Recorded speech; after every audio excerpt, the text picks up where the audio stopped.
ഗുരുവായൂർ നഗരസഭയിലെ പോളിംഗ് ബൂത്തുകളിൽ നിന്നുള്ള ജൈവമാലിന്യം ഇനി നഗരത്തിന് നറുമണം ചൊരിയും. ഹരിതചട്ടം പാലിച്ച് വ്യത്യസ്തമാർന്ന മാർഗത്തിലൂടെ മാലിന്യ സംസ്കരണ രംഗത്ത് വീണ്ടും മാതൃകാപരമായ പ്രവർത്തനമാണ് ഗുരുവായൂർ നഗരസഭ ഈ തെരഞ്ഞെടുപ്പിൽ കാഴ്ചവെച്ചത്. ഗുരുവായൂർ നഗരസഭയുടെ 46 വാർഡുകളിലെ 70 പോളിംഗ് ബൂത്തുകളിൽ നിന്നുള്ള ജൈവമാലിന്യം ശേഖരിക്കാനായി ഇനോക്കുലം നിറച്ച ചെടിച്ചട്ടി കരുതിയിരുന്നു. അജൈവ മാലിന്യ ശേഖരണത്തിനായി ഹരിതകർമ്മ സേനാംഗങ്ങളുടെ സേവനവും ഉറപ്പുവരുത്തിയിരുന്നു.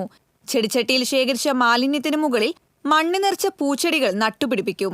സൗന്ദര്യവൽക്കരണത്തിന്റെ ഭാഗമായി നഗരത്തിന്റെ വിവിധ ഇടങ്ങളിലായി ഈ പൂച്ചട്ടികൾ സ്ഥാപിക്കുമെന്ന് ഹെൽത്ത് ഇൻസ്പെക്ടർ എസ് ഹർഷീദ് പറഞ്ഞു. നമ്മളെ കന്നി വോട്ടർമാർക്കും അതുപോലെ തന്നെ ഏറ്റവും മുതിർന്ന വോട്ടർമാർക്കും അവരുടെ വോട്ടിംഗ് ഓർമ്മയുമായി ബന്ധപ്പെട്ട് ഒരു മരം തന്നെ കൊടുക്കുന്ന ഒരു പ്രവൃത്തിയാണ് നമ്മൾ ചെയ്തിട്ടുള്ളത്.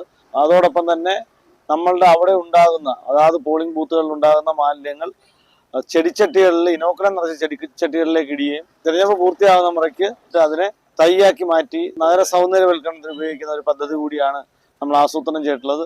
നഗരത്തിന്റെ മാലിന്യ തൊട്ടിയായിരുന്ന ചൂൽപ്പുറം ട്രഞ്ചിങ് ഗ്രൗണ്ട് പൂങ്കാവനമാക്കി ദേശീയ തലത്തിൽ തന്നെ ശ്രദ്ധ നേടിയ ഗുരുവായൂർ നഗരസഭ ഈ തെരഞ്ഞെടുപ്പിലും ശ്രദ്ധേയമായ നേട്ടമാണ് കൊയ്തത്. TCV news, Thrissur.